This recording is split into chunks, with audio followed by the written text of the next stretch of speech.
Hello les amis, j'espère que vous avez la patate aujourd'hui. Une nouvelle rencontre avec les experts. Aujourd'hui, on rencontre Jérôme. Salut. Et donc, on va vous parler d'entrepreneuriat, comme d'habitude, d'entrepreneuriat jeune. Et ça va dépoter un max. Allez, c'est parti les amis.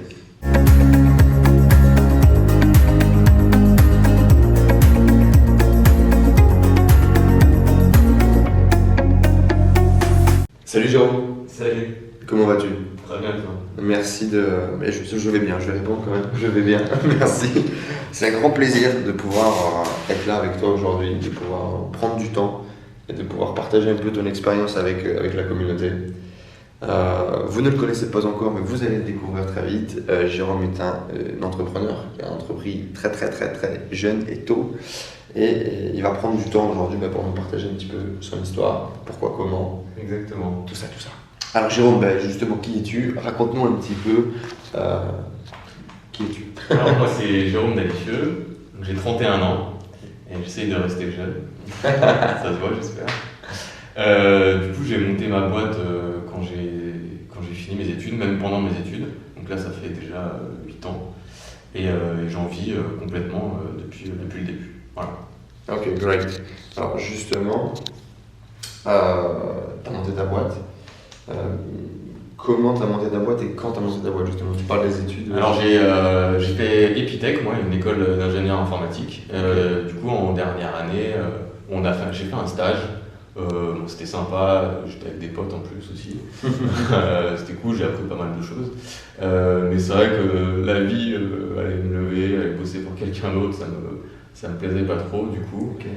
Et l'occasion s'est présentée de monter une société avec des potes de l'école. Au début, c'est vrai que c'était plus l'ambiance, tout ça, qui a fait que j'ai fait ça. Okay.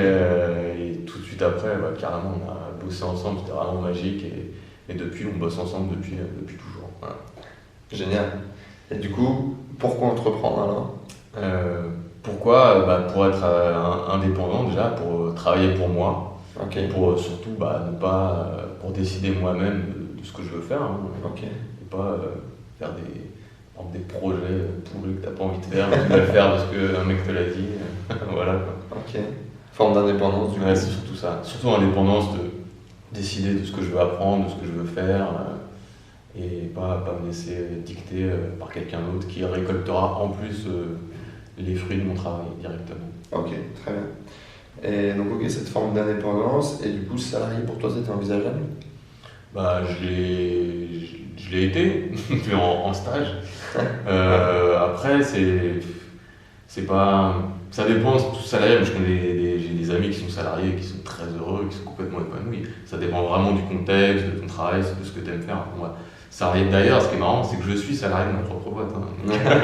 Donc en fin de compte, salarié, oui, mais c'est pas juste le statut de salarié qui est important, c'est vraiment ce que tu fais et l'indépendance que tu peux avoir dans tes choix et dans ton travail. Ok, cool. Et du coup, tu parlais de bagage, donc tu as fait une école. J'ai fait de l'informatique, pardon. Vas-y. J'ai fait une école d'informatique, alors c'était purement que de l'informatique. Hein. J'ai même pas de bac scientifique, moi. Donc j'étais très nul en maths, je le suis toujours. J'étais nul en anglais aussi, en français j'étais nul partout en fait. Donc j'ai eu un BTS informatique et je suis rentré en 3e année d'Epitech. Donc là j'ai bouffé de l'informatique. Et en fin de compte, là pour ma boîte, je vais vous expliquer après ce que je fais. Donc oui, ça m'aide, sinon je n'aurais jamais pu faire ça. Yes. Mais en fin de compte, aujourd'hui, j'apprends à faire du marketing, j'apprends à faire des trucs administratifs de la société, la relation avec les gens. J'apprends plein de trucs sur le tas que j'étais pas destiné à faire au début et que j'aurais sûrement pas fait si j'avais continué en étant salarié dans une autre société. Ok, ça marche. Donc tu apprends tous les jours. J'apprends tous les jours. Et d'ailleurs, si je me fixe au moins un objectif, c'est d'apprendre au moins une chose par jour. Sinon, j'ai perdu ma journée pour moi. Ok, great. Cool ça. Bon objectif. Et du coup, est-ce que tes études, aujourd'hui, ça a été utile vraiment? Ça a été un vrai levier dans... Oui. Dans mon cas, moi, je sais que dans d'autres, non. Mais dans mon cas, moi, oui. Par rapport à la technique? Ouais, la technique. Notre projet, il est quand même technique. Sans ça, on n'aurait pas réussi. On ne serait pas où on en est aujourd'hui. Quelles sont, selon toi, les étapes qui t'ont permis justement de monter ta boîte, de la faire avancer, de continuer et que ça fonctionne aujourd'hui, que c'est une réussite et que tu arrives à en vivre? Alors la boîte, je vais reprendre un peu l'historique, elle est très vieille. Donc au début, comme tout le monde, on ne savait pas trop quoi faire. On l'avait créé, c'était cool, mais en fin de compte, on avait gagné de l'argent. On a fait des petites prestats, on prenait tout, tout ce qu'on nous donnait, on le prenait. On a fait tout n'importe quoi. Bon, là tout de suite c'était moins fun parce qu'il fallait faire des trucs. En fin de compte, il fallait faire des trucs que je voulais pas faire, mais je les faisais quand même. Petit à petit, on a appris à pas prendre les projets qui nous embêtaient et qui nous faisaient perdre du temps. Yes. Du coup, on a commencé à optimiser un peu notre temps, à prendre vraiment les projets qui étaient bien payés et qui nous apportaient des choses. Et on a commencé à créer des projets qui étaient liés à la photographie. Ça veut rien dire, pardon. qui étaient liés aux photos papier. Ouais. Donc c'était des photos qu'on pouvait recevoir, qu'on pouvait imprimer, ou les albums photos. On a un projet là-dessus, 2 projets qu'on a lancés. Dématérialisation finalement de services. Exactement. Mm-hmm. Et du coup, ça n'a pas marché. Donc, on a fait ça pendant longtemps en plus. On y croyait vraiment. On se viandait et du coup, on a rebondi dans le même. On a réutilisé un peu ce qu'on avait fait, on l'a détourné et c'est en numérique, parce que les tablettes venaient de sortir. Ouais. Et du coup, on a utilisé ça pour proposer à des gens de faire des applications tablettes au début. Donc, ça, c'est notre premier prototype qu'on a fait. Okay. Et après, on a lancé, ça fait maintenant 2 ans, là, notre service qui s'appelle Panda Suite, qui permet à n'importe qui de créer des applications donc mobiles, tablettes et web. Donc là maintenant c'est abouti, on a des clients, ça tourne bien et on continue à le développer. Ok, et donc justement... Je t'ai exposé tes questions. Non, mais justement, qu'est-ce qui selon toi, 3-4 étapes qui t'ont permis de démarrer pendant l'école ta boîte, d'arriver à Panda Suite et à un produit aujourd'hui qui se vend, qui permet de te rémunérer? 3-4 étapes qui ont fait la différence. Ça serait quoi? Surtout, le premier, c'est vraiment c'est l'équipe. Okay. C'est très important de bien s'entendre avec ses cofondateurs. On a eu des petites embrouilles au début. Enfin, on a toujours des embrouilles, c'est normal. Mais il faut toujours avancer. Faut pas avoir tous le même avis, c'est pas bon, sinon on se casse tous la gueule en même temps. Okay. Donc bien, on discute souvent, on a souvent des réunions, on discute beaucoup. On se fait confiance, ça c'est la première des choses. Donc l'environnement, on va dire. Ouais, voilà. L'environnement, la Dream Team, comme exactement. Il faut vraiment que ce soit solide, surtout si nous là ça fait 8 ans on est ensemble, on est toujours là. Donc ça se passe très bien. Okay. Ensuite il y a l'envie, faut pas. Franchement on a eu des hauts et des bas, on était au fond des fois, on pensait qu'on allait arrêter. Et voilà, c'est important de ne pas lâcher, même si franchement je vivais avec rien avec 500 € par mois. C'était la dèche, on mangeait que des ramen. On n'avait pas de locaux, on se débrouillait, on squattait quelque part. Au début c'était on a vraiment tout fait, on est passé par tous les stades. Donc la persévérance. Ouais, faut pas lâcher, il faut être patient, ça vient forcément. Si c'est pas cette direction, c'est une autre, faut pas hésiter à changer, faut pas être bête, quoi. Faut pas insister, comment il s'appelle, le piège avec le singe là. Ouais, le monkey trap, faut pas bien faire attention au monkey trap. Voilà, ça c'est le deuxième. La troisième, je rejoins un peu, c'est vraiment la passion, quoi. Voilà, faut kiffer vraiment. Quand je dis je veux apprendre un truc tous les jours, je veux kiffer, je veux toujours apprendre d'autres choses. Donc ça c'est vraiment très important. Et voilà, et être fier en fin de compte de ce que tu as fait. Quand je regarde maintenant, je regarde ce que j'avais il y a 2 ans, je me dis putain, on a fait tout ça, la vache, c'est cool. On a bien avancé. Ouais. Puis maintenant, c'est carrément les clients qui nous remercient directement, donc c'est encore mieux. Ça c'est exact. Ouais. Ok, donc 3 étapes on va dire. Dream Team, je l'ai plus. Dream Team, c'était persévérance et la passion. Ouais. Dream Team, persévérance, passion. Ouais. Selon toi, c'est les étapes pour réussir. Après, c'est que mon avis. C'est déjà beaucoup. Ok, ben voilà les amis, donc une fois de plus, parce qu'effectivement, c'est pas des points qui ne reviennent jamais. Dream Team, environnement, persévérance, ne rien lâcher et la passion qui fait ce que vous faites. Exactement. C'est ce qui a permis à Jérôme aujourd'hui de. Je vais rajouter une chose, alors il y a sûrement déjà entendu autre part, mais je le répète, c'est très important, il faut rater pour réussir. Okay. C'est très important, nous on l'a fait. Et si on n'avait pas raté, je pense même pas qu'on serait là où on en est. Ouais, bon, vous vous doutez, j'adore cette phrase. J'adore cette phrase et qu'est-ce que c'est vrai, quoi, une fois de plus. On va dire en anglais, mais c'est ce que bien, c'est l'accent. Vas-y, vends-nous de C'est fail often, fail fast. Ah, ok. Great. Ou l'inverse, je sais plus. Fail often, fail fast. Fail fast, fail often, ouais, on s'en fout. Ok, donc parfait pour ces étapes, cool. Selon toi, des traits de caractère que tu avais avant ou que tu as dû développer qui t'ont permis d'atteindre ça serait quoi? Alors, je suis très patient. Ok. Je suis vraiment, ça rejoint, je suis persévérant, patient. Je me décourage pas. Ok. Je pense que toujours, même si il t'arrive des malheurs, t'attends, ça va, la roue tourne tout le temps, il va forcément t'arriver quelque chose de bien. Ouais. D'ailleurs, c'était une petite anecdote, hein, je dis que ça m'a marqué dans ma vie. Exclusivité. C'était quand j'étais à Madagascar, en Tananarive, une galère pas possible avec l'avion. En retard de 3 heures, on arrive, j'ai mon autre vol que je rate, forcément, ils ne nous ont pas attendu. Et la meuf à l'hôtel me sort ça, elle me fait « Vous savez, nous on dit ici, vous inquiétez pas, vous pouvez attendre, ça va s'arranger forcément. » Et elle me sort ça, alors que moi j'étais avec mes valises complètement saoulées. Et du coup, forcément, elle nous a trouvé un hôtel, après on a repris l'avion le lendemain, et voilà, en fin de compte elle avait raison, et ça s'applique partout dans la vie. Quoi. Ok, super. Et donc persévérant, patient, d'autres traits de caractère, d'autres compétences que tu as dû développer?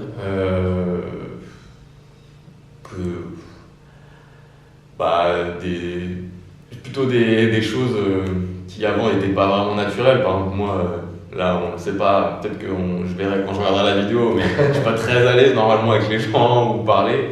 Donc là, j'ai quand même acquis ça un peu plus. Quoi. Tu as développé une communication relationnelle. Ouais, okay. Ça me fait plaisir maintenant, depuis que je connais Enzo, de parler avec les gens. Et ouais, surtout les expériences nouvelles que j'ai acquis et tous les feedbacks. Je rencontre plein d'entrepreneurs, plein de start-upers, c'est vraiment super d'avoir l'expérience de tout le monde et ça, l'expérience des autres comme toi t'apporte beaucoup plus que ta propre expérience en général. Ok, c'est cool ça du coup, parce que ça, on valide ici, on valide. Moi il y a un truc qui me fait kiffer chez toi, c'est ta qualité à... Ouais, ça rejoint ce que tu disais en mode persévérant, etc. Mais tu testes quoi finalement. Tu testes, fuck, et puis on verra bien. Tu te mets des challenges. Tu sais, est-ce que je suis capable de faire ça? Là, tu vas courir bientôt 55 km. C'est ça, tu t'es mis des challenges un peu ouf au niveau du sport. Tu te dépasses tout le temps. Pourquoi finalement? Bon, c'est déjà, je me dis pourquoi pas. Psychologie. Ouais, c'est ça. Et c'est par exemple le truc tout bête pour là, on va faire un trail. C'est mon frère qui m'a dit vas-y, tiens, fais-le. Je me dis, tu vois, lui il a réussi, il a même fait un 70, je vais faire celui-là. Bon, après, il m'a pas dit qu'il y avait 2000 mètres de dénivelé, que c'était dans la boue, qu'on allait mettre plus de 6 heures, que c'était la nuit. Que j'ai su après. Mais bon, c'est pas grave, on s'entraîne, il faut faire les choses pour. Et c'est le mental, de toute façon. On a des trucs de fond, c'est le mental qui joue. C'est pas. Voilà, faut quand même s'entraîner un peu, faut pas arriver avec 30 kilos de trop. Mais voilà, c'est le mindset.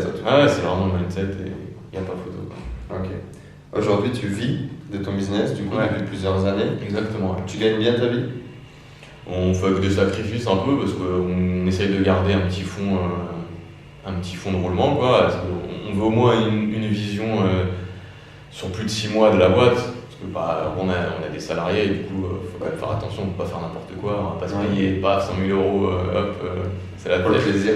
Et de toute façon, si jamais j'ai un conseil à donner à des entrepreneurs ou des gens, des startups, apprenez à vivre sans argent et vous la gérerez mieux quand vous en aurez. Vous pouvez retrouver les amis là, dans la petite vignette juste là, ce que j'avais écrit là-dessus. J'avais écrit que la pauvreté c'était un plus quand tu montes ta startup. Je l'ai même pas lu, mais.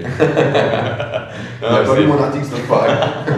Mettez-lui des pouces, les amis, pour qu'on le fracasse. Ouais, j'avais dit que la pauvreté c'était un plus quand tu montes ta boîte. C'est très important parce qu'il y a énormément de boîtes qui ont. En fin de compte, ils ont jamais été dans la merde.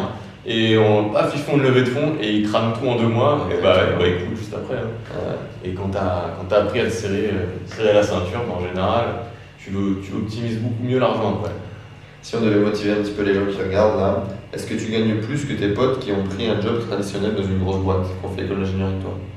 Ça va pas les motiver parce que non. Mais le plus important, c'est quand même ce que j'apprends et la passion que j'ai. Donc ça a aucune c'est vraiment beaucoup plus riche pour moi. Financièrement, non, parce que un ingénieur, c'est très bien payé, ce qui est normal. Mais à côté de ça, tu fais, je sais pas, plus de 40 heures à 50 heures par semaine, t'es un peu esclave. Enfin, c'est la qualité de vie à côté, et surtout ça aussi. Justement, il n'y a pas que l'argent pour moi. Hein. C'est la question d'après. Est-ce que tu es heureux? Ah bah oui, complètement. C'est ça le plus important pour moi, de toute façon. Et puis en plus, comme j'ai mis les pieds dans l'entrepreneuriat, je pense que jamais je retournerai, jamais j'irai en tant que salarié. Si ça ne marche pas, c'est pas grave, je ferai autre chose. Teste autre chose. Voilà. Et t'es épanoui aujourd'hui? Ah oui, complètement. Ouais. Il faut savoir quand même que tu as une vie de famille, du coup, oui, tu voilà. as des gamins, tu as une femme. Exactement. Tu arrives avec un papa aimant, un papa présent, et en même temps, avec ton business. J'essaye, et je me débrouille pas mal, même si elle dit non. Je trouve que si. Ça va. Est-ce que tu as des conseils pour les jeunes qui ont envie de monter leur boîte ou qui sont en train de monter leur boîte, qui cherchent à la développer? Surtout faites-le. Et profitez-en pendant que vous êtes étudiant. Parce que moi, je regrette mes années où j'étais étudiant, où tu avais 10 fois le temps de tout faire. Ouais. Et que ce soit même au lycée, même quand tu es à la fac ou n'importe où, tu as le temps. Après, tu as des contraintes, tu as toujours des contraintes. C'est vraiment galère. Profitez-en pour apprendre plus de choses. Formez-vous. Enzo l'a sûrement dit, lisez. Il faut beaucoup lire, regarder des formations en ligne et vous allez apprendre. Et c'est beaucoup plus facile quand vous êtes jeune. Tu cogites beaucoup plus vite en plus, t'es pas fatigué, t'as une patate d'enfer. Et du coup, voilà, tu peux réaliser franchement tout ce que tu veux. Je vais vous mettre le lien, les amis, l'article que j'avais écrit, les 5 raisons pour entreprendre aux jeunes. Mais effectivement, Jérôme le vend beaucoup mieux moi. Merci Jérôme du coup pour ce passage de témoignage, cette passation.